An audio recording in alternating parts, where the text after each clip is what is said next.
eu não posso considerar as circunstâncias de um crime de uma pessoa para outra pessoa. Por quê? Porque as circunstâncias pessoais, elas são levadas em consideração individualmente. Por exemplo, se eu mato a minha mãe, ela é minha mãe, ela não é mãe dele. Então, suponhamos que nós dois, né, saímos para matar a minha mãe. Então, nós fomos juntos, nós dois fomos juntos, saímos para matar a minha mãe, certo? Pegamos a arma juntos.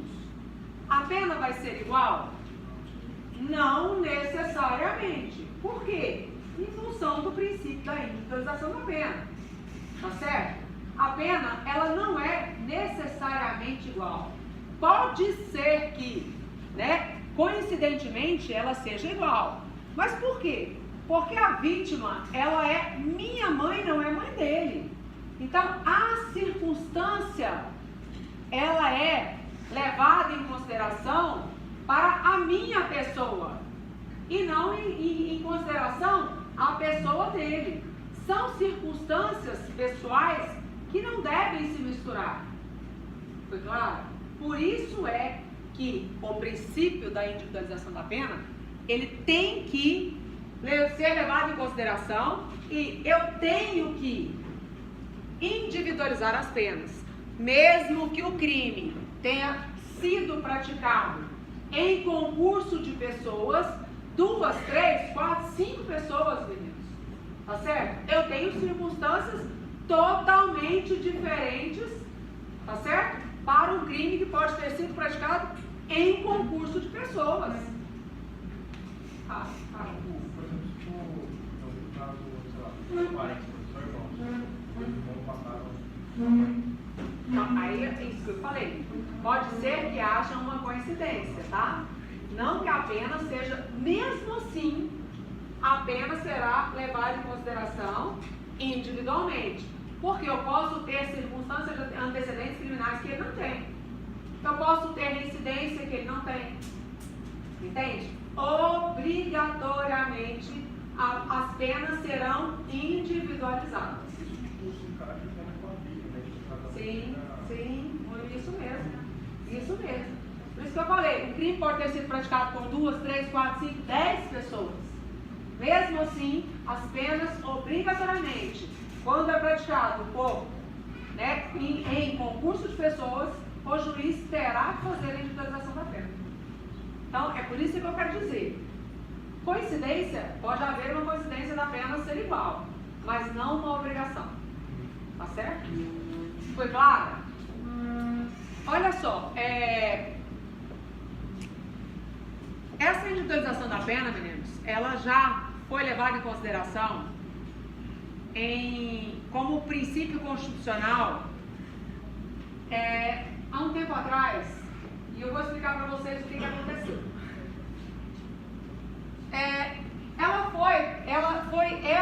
A fundamentação jurídica que deu a inconstitucionalidade na lei dos crimes hediondos. Vocês sabem o que é considerado como crime hediondo? Sim? Conversamos aula passada, não conversamos? Então a gente já sabe que a gente não deve falar como crime hediondo, não é verdade? Então, o princípio de individualização da pena foi o principal causador, né, da inconstitucionalidade que provocou uma modificação na lei dos crimes hediondos. Por quê? Imaginem o seguinte, a lei dos crimes hediondos, ela provocava até a modificação em 2007, começou a causar essa necessidade de alteração em 2006. Em 2006 começaram a discutir a necessidade de alterar a lei dos crimes hediondos. Presta atenção, pessoas. Então, raciocínio junto comigo. Imagine o seguinte, ela dizia o seguinte, as penas devem ser cumpridas em regime integralmente fechado. Presta atenção que vocês têm que entender. É cedo para vocês entenderem, mas se vocês prestarem atenção, vocês vão conseguir entender. Toda pessoa que praticar um crime hediondo e for condenada por crime hediondo, lembrem-se que na aula passada eu expliquei para vocês que os crimes hediondos, eles foram escolhidos de dentro do Código Penal, lembram? Que nós fizemos uma reunião e dentro dessa reunião, o que nós fizemos? Nós escolhemos crimes que já existiam dentro do Código Penal, lembram-se? Pensamos crimes que já estavam dentro do Código Penal, ou seja, eles já estavam lá dentro. Entendemos que aqueles crimes eram mais graves do que outros crimes, não é isso? Votamos que aqueles crimes deveriam ser considerados, né, por hediondos. Hediondos, meninos, é um nome que nós escolhemos dar para crimes que já existiam no Código Penal. Hediondo é um nome, ok? Não é um crime novo, é um crime que já existe no Código Penal. Estão me entendendo? Então, a gente nominou esses crimes que já estavam lá. Fizemos um grupo de crimes e demos o nome a esse grupo de crimes por crimes hediondos, ok? Colocamos esse grupo, né, de crimes em uma lei e vamos dar um tratamento mais severo para esse grupo de crimes, ok? Qual foi o principal tratamento mais severo que deram na época dessa nova lei, naquela época, né, em 1990? O principal ponto da lei era que esses crimes deveriam ser cumpridos em regime integralmente fechado. O que significa isso? Alguém consegue me entender ou me explicar? Integralmente. Não pode sair como outra. Isso. Ou seja, a gente tem, dentro do sistema penal brasileiro, 3 regimes de cumprimento de pena: fechado, semiaberto e aberto. Ou seja, o sujeito ele pode cumprir pena no regime fechado, progredir para o semiaberto, sair do semiaberto e progredir para o aberto, ok? Então, isso acontece de forma progressiva. De acordo com o tempo de pena que ele vai cumprindo, ele vai ganhando o direito, tá certo? De progredir. Ele vai conquistando esse direito, certo?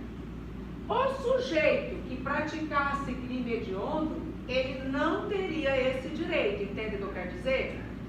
Então, não dependeria do tempo da pena, da sentença. Então, pensa comigo. O sujeito ia ser condenado por crime hediondo, não me interessa quanto tempo você foi condenado. Crime hediondo, regime fechado. Integralmente fechado. Estão me entendendo? Não me interessa se você é reincidente do crime, se você é réu primário. Condenado por crime que está na lei dos crimes hediondos, regime integralmente fechado. Não me acompanhe. Isso foi o principal ponto, né, novo que a lei daria para quem fosse condenado por esses crimes que nós estávamos transportando para a nova lei. Estão entendendo? Então pensa comigo, eu tirei os crimes daqui e coloquei aqui. Sujeito resolveu praticar um crime agora. Então agora resolvi ser criminoso. Pratiquei um crime que estava na lei dos crimes hediondos. Fui condenado, por exemplo, por um estupro. Primeira vez que eu estuprei. 6 anos. Ele ia ser condenado por um crime que está na lei dos crimes hediondos. O que ia acontecer com ele? Regime integralmente fechado. Ou seja, ele ia cumprir os 6 anos em regime fechado, ok? Se ele fosse condenado a 12 anos por homicídio qualificado, ele ia ficar os 12 anos em regime fechado. Ele só ia poder sair do sistema penitenciário quando ele terminasse a pena dele nos 12 anos. Isso vocês entenderam, certo? Esse era o ponto forte da lei, tá? Então me acompanhe. Raciocine bem comigo. Se um sujeito fosse condenado por ter matado o Tiago. Tiago serial killer, lembra? Tá, suponhamos que ele tivesse sendo condenado naquela época a 600 anos de sentença, 39 homicídios, quanto tempo de pena ele iria cumprir? No máximo 30, pelo artigo 75 do Código Penal, ele ia cumprir 30 anos em regime fechado, porque ele não pode cumprir mais, de acordo com o Código Penal, tudo bem? Então ele ia cumprir 30 anos em regime integralmente fechado, entenderam? Ele ia ser condenado por 600, certo? Por quê? Pela soma, ele não pode cumprir 600, pode? Pelo nosso Código Penal, de acordo com o artigo 75, ele ia cumprir, no máximo, 30. Tá certo? Ele ia cumprir no máximo 30. Só que esses 30 ele ia cumprir em regime fechado. Por quê? Porque os crimes todos são crimes hediondos. Tá certo? Entendeu? Beleza. Só que aí, junto com o Thiago, entrou um cara que matou a esposa e o traidor. O sujeito chegou em casa, pegou a esposa traindo e botou fogo, colocou fogo nos dois. Tá certo? Colocou fogo. Deixa eu pensar. Deixa eu pegar um caso melhor. Não dá pra dar idioma. Vamos pegar mas aí pode ser que dê privilegiado. Logo após a justa provocação política. Isso. Vamos, eu quero pegar um caso que dá 30 anos. Eu quero pegar um caso que teve 30 anos. Tiago, 600. Vamos pegar um caso. Suponhamos que o sujeito tenha sido condenado primeira vez e tenha dado 30 anos a sentença dele, tá? Imagine um caso qualquer aí. Olha só, o sujeito foi condenado, primeira sentença, matou 2 pessoas, homicídio qualificado, tá certo? E deu 30 anos. Ficou com raiva dos vizinhos, foi lá e colocou fogo no vizinho e na esposa dele. Ok? Então, me acompanhem, gente, eu preciso que vocês entendam. Presta atenção. Nós estamos lá em 1990. Presta atenção. O sujeito colocou fogo no vizinho e na esposa. Homicídio qualificado dos 2. Foi condenado a pena, na sentença, a pena dele era 30 anos. Quanto que era a pena do Thiago? Quanto que era a pena desse sujeito aqui? Quanto que esse sujeito ia cumprir? O Thiago ia cumprir? Então eu vou perguntar de novo. Quanto era a pena do Thiago? 600. Quanto era a pena desse sujeito? Quanto que o Thiago ia cumprir? Quanto que esse sujeito ia cumprir? Isso. Que? Fala alto. Muito injusto. Olha aqui. Injusto. Isso que ela falou. Por que é injusto? Porque enquanto o sujeito estava sendo condenado a 600 anos, isso aconteceu, meninos, com muitas pessoas. Eu dei um caso conhecido, tá certo? Então pensa o seguinte, quantas pessoas não foram condenadas com sentenças acima de 30 anos? E quantas pessoas não foram condenadas com sentenças de 6, 12 e cumpriram penas em regime integralmente fechado? Porque qualquer quantidade de pena que você fosse condenado, estava escrito na lei, hoje não é mais assim. A pena deve ser cumprida em regime integralmente fechado, seja qualquer quantidade dessa pena, porque o crime é hediondo. Sendo o crime incluído dentro da lei dos crimes hediondos, a pena deve ser cumprida em regime integralmente fechado, tá certo? Isso durou até a chegada da lei 11.464 em 2007. Então pensa comigo, injusto. Por quê? Porque qualquer quantidade de sentença condenatória acima de 30 anos, o que eu podia fazer? Eu podia sair em Goiânia botando fogo na cidade. Eu podia botar fogo no ele inteira. Eu não podia chegar dentro do sistema penitenciário e colocar fogo em todo mundo lá dentro. O que ia acontecer comigo? O que ia acontecer comigo? Eu ia ser condenado pelo máximo de... Eu já não ia ficar em regime integralmente fechado por 30? Ia, não ia? Eu falo que o ser humano é bom. Ele é bom, de natureza ele é bom. Porque ninguém fez isso.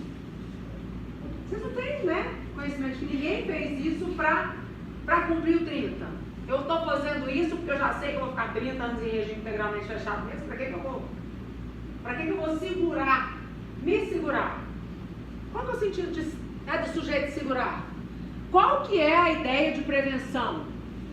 Se o sujeito ia entrar lá consciente que a pena era integralmente fechada. Vocês entendem qual que é a ideia? Se você não tem um senso, né, de querer, né, se você não tem uma ideia, se você tem uma vontade de querer melhorar, se você tem já fixo na sua sentença de que se você só vai sair dali daqui 30 anos dentro de um sistema desorganizado, o sujeito fica doido e manda matar todo mundo, mata tudo. Quando você encontrar alguém, se tiver a chance, por que não? Se o sujeito não se ele não tem nenhuma, como é que se diz? Nenhuma estrutura psicológica. Pensa, se você